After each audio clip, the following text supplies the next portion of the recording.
A pleasure to me all at last, and welcome back once again to films I should have talked about years ago. Now in this instance, we might as well take a bit of a leap back to the late 80s, at a time in which that a number of different themes were explored. Horror movies, for the most part, were truly starting to become a wonder for people of all ages. And if there was one other thing that some people had started to talk a bit about, it was clowns. Yeah, think about it. Because 1 year before Batman would come out, Killer Klowns from Outer Space would make its debut, as not only intertwining the likes of alien invaders, but also the idea of killer clowns. Because let's face it, this was well after the likes of John Wayne Gacy had come and gone. Yeah, the largest and longest spree of serial rapes and murders that occurred in the areas of Chicago, Illinois. They of course happened years prior, but let's face it, the idea of killer clowns didn't exactly just stem because of Gacy's stuff that he did, but from other reasons as well. Either way, the idea of combining clowns with alien invaders was one weird, but actually pretty effective concept.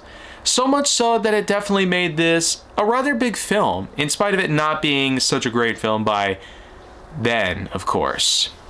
But what Killer Klowns from Outer Space truly does is it truly gives us a unique sense of what alien invaders would have truly done. But at the same time, it reestablished the idea that aliens would have been seen as a hostile species that could come down to Earth just to be violent and thrashful.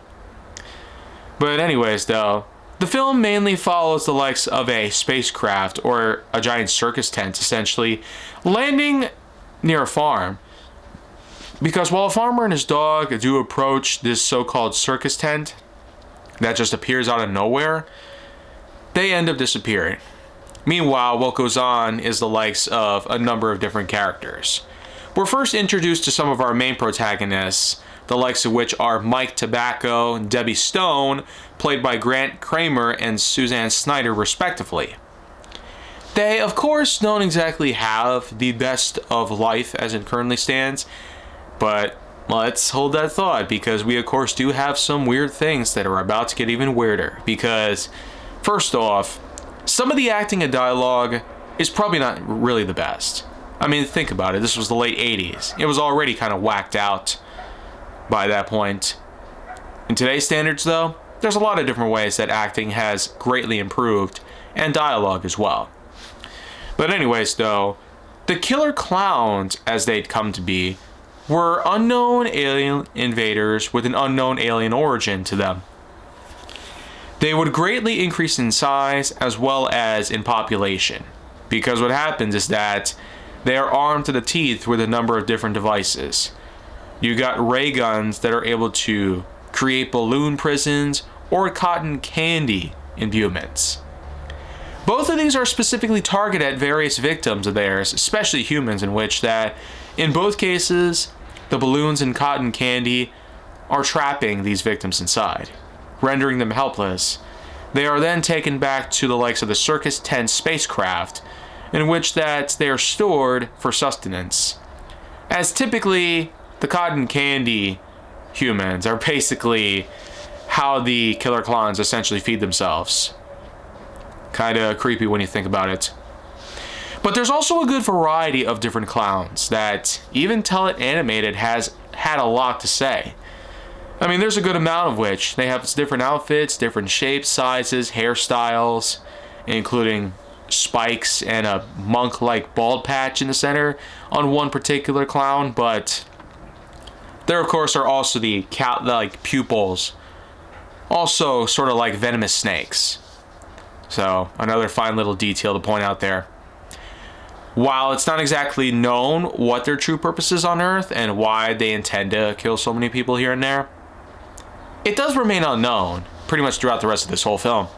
But the idea of the killer clowns being put away, sent off back to their world, or destroyed ends up becoming the prime goal for our main characters, especially Mike and Debbie. Now these two especially would lead the charge into finding out what was going on, because apparently Not even the police could help. Because one of the clowns, believe it or not, turns the chief into a puppet. Yeah. Superior ventriloquism, if you will. But it does eventually boil down to a massive parade that goes on. And eventually when Mike and Debbie find out where the spaceship is, they see what's inside, they're able to find out that there's not only balloons and cotton candy, but also popcorn being shot at them.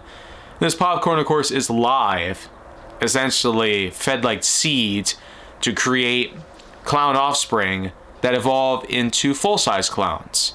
And that is, of course, how the clown population would increase over time, basically becoming an epidemic of strange, unknown proportions, pretty much. But during the final act, when we get to see our main characters, as well as a few others, join on in the defeat of the killer clowns themselves, it turns out that they have a secret weapon of theirs, Jojo, Clownzilla, if you will. He is a pretty tall and beastly creature of any sorts. But, as we had seen earlier in the film, the big weakness that the clowns have is their nose. Whenever they get popped, they would end up exploding into confetti, simply killing the clowns by any means. And of course, we know that James A. Janice of Kill Count has had some problems counting up all the different victims, not just the ones that were turned into cotton candy or balloons or anything like that, but also when looking inside the spacecraft, knowing how many victims were seen, how many cotton candy articles were left. He obviously had trouble figuring that part out, but still, nonetheless, he put up a really darn good video about it. In any case, though, when Clownzilla is finally defeated, Jojo's nose is popped, of course. Both he, the spacecraft, would be blown to smithereens, pretty much eliminating the threat to Earth once and for all. And it sure is one crazy ride. One crazy ride through a circus that came from some unknown quadrant of the galaxy. And I really will say that for that reason, being that they were even able to create a video game based off of the film, all this sort of attention practically making Killer Clowns from Outer Space a bit of a mainstream film, by today's standards at least, means that I will go ahead and give it a at least workable 7.1 out of 10.1. While I can't say for sure that it's in any ways good, it truly does that good of a job at being what it is. A film combining clowns, which, by the way, is something that's been around for decades, and alien invaders. Because think about it, in the 50s, this was of course more common then. While there were a lot of clowns in the 50s as well, there were plenty more popularity being talked about things like space and aliens and stuff. Especially noting what happened in Roswell and the many ideas that would come along about alien life possibly existing in Mars or elsewhere.